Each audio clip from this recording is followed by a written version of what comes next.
السلام علیکم ورحمۃ اللہ وبرکاتہ۔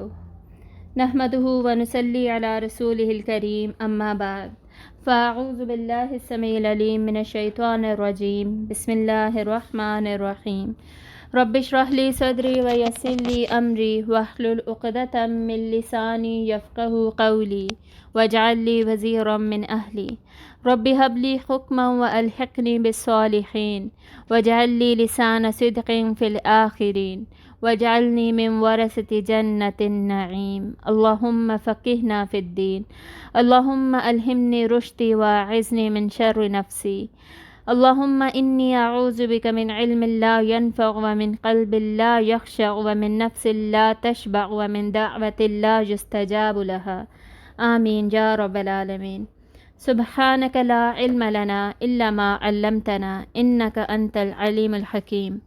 آج ہم سورۃ الفیل کو اسٹڈی کریں گے۔ سورۃ الفیل آخری پارے کی 106 نمبر سورت ہے۔ اس کی ٹوٹل 5 آیات ہیں، مختصر صورت ہے، اور اس صورت میں ایک واقعے کی طرف اللہ تعالیٰ نشاندہی کریں گے، ایسا واقعہ جس سے کہ پورا عرب مکمل طور پر واقف تھا۔ کیوں واقف تھا، کیا ہوا تھا، یہ انشاءاللہ آج ہم ڈیٹیل میں پڑھیں گے۔ اس صورت کے موضوع کی طرف جائیں تو اللہ تعالیٰ اس میں ایک واقعے کے ذریعے اپنا احسان یاد کراتے ہیں، اور نتیجاً لوگوں سے کہتے ہیں کہ اللہ کو مانو اور اللہ کی مانو، اسی میں تمہاری بھلائی ہے، اس کے علاوہ تمہاری بھلائی کسی چیز میں نہیں ہے۔ اور دوسرے اللہ تعالیٰ ثابت کر دیتے ہیں اس صورت میں جو واقعہ بیان کیا گیا ہے اس کے ذریعے کہ اللہ کو ہماری ضرورت نہیں ہے، اللہ کے دین کو، اللہ کے گھر کو، اللہ کے رسول کو، کہ اس کی اطاعت کی جائے، اللہ کی اطاعت کی جائے، ہماری ضرورت نہیں ہے، بلکہ ہمیں اللہ تعالیٰ کی ضرورت ہے، ہمیں اللہ کے گھر کی ضرورت ہے، وہ گھر اللہ کا جو کہ ہدایت کا مرکز ہے، اتحاد کا مرکز ہے، عبادت کا مرکز ہے، اور ہمیں رسول صلی اللہ علیہ وآلہ وسلم کی اطاعت کی ضرورت ہے۔ اب اس صورت کے اسلوب یعنی سٹائل کی بات کریں تو ہمیں پتہ چلتا ہے کہ اس میں جو قصہ بیان کیا گیا ہے اس کے لیے کتنی زیادہ گرافک لینگویج یوز کی گئی ہے، یعنی ایسے الفاظ استعمال کیے گئے ہیں جن سے کہ ہمارے ذہن میں منظر کشی ہو سکے۔ اور یہ میں نے پہلے بھی کئی دفعہ ایکسپلین کیا ہے، اسپیشلی جو انٹروڈکشن ٹو قرآن، تعارف القرآن کے جو لیکچرز ہیں ان میں اکثر بتاتی ہوں کہ قرآن مجید کے جو الفاظ ہیں، الفاظ کا چناؤ ہے خصوصاً، ان میں اللہ تعالیٰ نے ایسے الفاظ کے ذریعے سے ہم تک باتیں پہنچائی ہیں، آیات پہنچائی ہیں کہ مکمل طور پر ایک منظر کشی کی جاتی ہے تاکہ ہم اسے امیجن کر سکیں، سوچ سکیں، اور وہ زیادہ مؤثر ہوں، ہم پہ زیادہ اثر انداز ہوں۔ تو اس صورت کے نزول کو دیکھیں تو یہ مکی صورت ہے اور مکہ کے ابتدائی دور میں ہی نازل ہوئی۔ اب اس سے پیچھے ہم نے پڑھی تھی سورۃ الہمزہ، جس میں ہم نے دیکھا تھا کہ اخلاقی پستی کے کردار کے جو حامل لوگ تھے ان کو اللہ تعالیٰ نے ان کے لیے کون سا عذاب چوز کیا، حطمہ، جو کہ چور چور کر دینے والا ہے، ایسے لوگوں کے لیے چور چور کر دینے والا عذاب تھا۔ تو اس صورت میں سورۃ الفیل میں اللہ تعالیٰ نے چور چور کر کے لوگوں کو دکھا دیا دنیا میں کیسے اللہ تعالیٰ ایک عمل کی سزا ایسی ہی دیتے ہیں کہ وہ چور چور کے ہو کر بھوسے کی طرح، کھائے ہوئے بھوسے کی طرح ہو جاتے ہیں۔ تو وہی عذاب جس کا ذکر ہمزہ میں ہے لیکن زیادہ شدت سے ہے، آف کورس وہ جہنم کا عذاب ہے، اس کی ایک شکل اللہ نے دنیا میں ہمیں سورۃ الفیل میں دکھائی۔ اور اس سے آگے سورۃ قریش ہم پڑھیں گے، اس کے ساتھ کیا تعلق بنتا ہے کہ سورۃ قریش اور سورۃ الفیل دونوں میں ہی اللہ تعالیٰ کے احسانات کا ذکر ہے، اور حضرت ابراہیم علیہ السلام نے جو اللہ تعالیٰ سے دعا مانگی تھی سورۃ البقرہ میں پہلے پارے کے آخر میں، جس کا ذکر آتا ہے کہ یا اللہ اس گھر کو تو بیت اللہ کو تو امن والی جگہ بنا، اور اس کے رہنے والوں کو تو، حرم کے رہنے والوں کو تو پھل اور نباتات عطا فرما۔ تو اللہ تعالیٰ نے وہ دونوں دعائیں قبول فرمائیں، اور ان دونوں دعاؤں کی قبولیت کا اشارہ بھی ہمیں ان دونوں صورتوں سے ملتا ہے۔ سورۃ الفیل سے ہمیں پتہ چلتا ہے کہ اللہ تعالیٰ نے کیسے ایک دشمن کو ختم کر کے اس شہر کو امن والا بنایا اور امن والا ہی رہنے دیا، امن کا گہوارہ بنا دیا کہ کوئی بھی دشمن، بڑے سے بڑا دشمن اس پر حملہ کرے، اللہ کے گھر کو کوئی بھی نقصان نہیں پہنچا سکتا۔ اور سورۃ قریش میں ہم دیکھتے ہیں کہ مزید اللہ تعالیٰ اپنے احسانات کا ہی ذکر کرتے ہیں۔ اب سورت کا آغاز کرنے سے پہلے ہم اس کا تاریخی پس منظر دیکھ لیتے ہیں۔ ہم سب جانتے ہیں، آلموسٹ سب نے بچپن سے ہی یہ سٹوری سنی ہوئی ہے، اور سورۃ الفیل مجھے امید ہے کہ سب کو ہی زبانی یاد ہوگی، حفظ ہوگی۔ اور یہ سٹوری ہے ابرہا کی۔ ابرہا جو کہ ہاتھی پہ بیٹھ کے حملہ کرنے کے لیے آتا ہے، ٹھیک ہے۔ سٹوری سے آلموسٹ سارے ہی واقف ہوں گے، ابرہا کے نام سے بھی آلموسٹ سب واقف ہوں گے۔ تو ہم ایسے کرتے ہیں کہ ابرہا کو سینٹرل فگر بنا لیتے ہیں، اور ابرہا کے ارد گرد اس سے پہلے اس کا پس منظر کیا تھا، اس کے پاسٹ میں کیا تھا، جس کی وجہ سے وہ موٹیویٹ ہوا، اس کو یہ آئیڈیا آیا کہ اسے حملہ کرنا چاہیے بیت اللہ پر، اور اب اس کے بعد پھر اس کے اس ارادے کے بعد اس نے کیسے اس پر عمل کیا، عمل پیرا کس طرح ہوا، اور اس کا نتیجہ کیا ہوا۔ تو اس طریقے سے ہم انشاءاللہ چلتے ہیں، ٹھیک ہے۔ تو آپ نوٹ کر لیجئے کہ 571 عیسوی یعنی حضرت عیسیٰ علیہ السلام کے 571 سال بعد 571 AC آفٹر کرائسٹ یہ واقعہ پیش آیا، ٹھیک ہے۔ ابرہا کون تھا؟ ابرہا یمن کا گورنر تھا، جو کہ رپورٹ کرتا تھا ڈائریکٹلی حبشہ کے نجاشی کو، ٹھیک ہے۔ تو آپ اس طرح سمجھیے کہ جو یمن تھا وہ انڈر دا گورننس آف حبشہ آتا تھا۔ حبشہ میں کون تھے؟ نجاشی، اور ان کا ریلیجن کیا تھا، مذہب کیا تھا؟ عیسائیت، ٹھیک ہے۔ اور نجاشی جو ہے وہ بادشاہوں کا لقب تھا، جس طرح مصر کے بادشاہوں کو فرعون کہا جاتا ہے، تو حبشہ کے بادشاہوں کو ساروں کو نجاشی کا لقب دیا جاتا تھا۔ تو ابرہا گورنر یمن کا بننے سے پہلے فوج کا سپہ سالار تھا، آپ سمجھیں chief of the army staff تھا، اور وہ اس وقت بھی حبشہ کو رپورٹ کرتا تھا۔ اور یمن میں اس وقت جب یہ تھا سپہ سالار تھا، اس وقت یمن میں عیسائیت نہیں تھی، بلکہ یہ لوگ مشرک تھے، ٹھیک ہے۔ یمن میں پہلے حکومت کس کی تھی؟ مشرکین کی تھی۔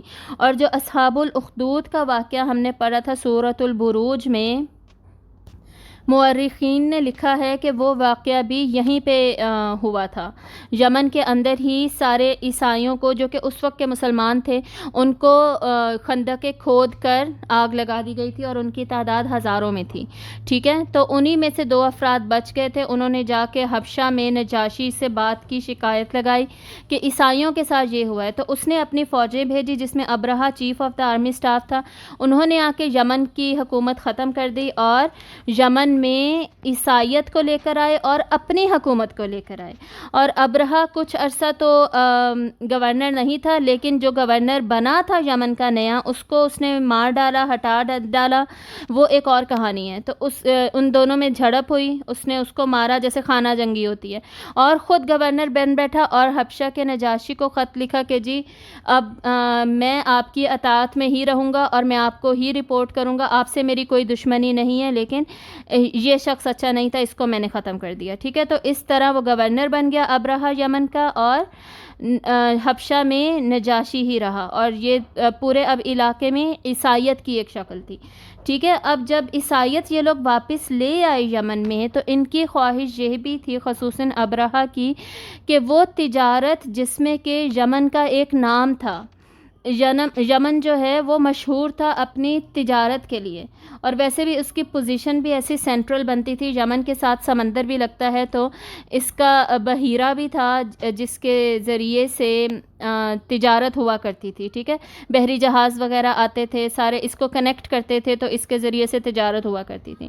تو اس کی جب یمن کے زوال کے بعد سے تجارت ساری شفٹ ہو گئی تھی مکہ میں قریش کی طرف۔ قریش میں جو قصی تھے، قصی جو کہ آپ صلی اللہ علیہ وآلہ وسلم کے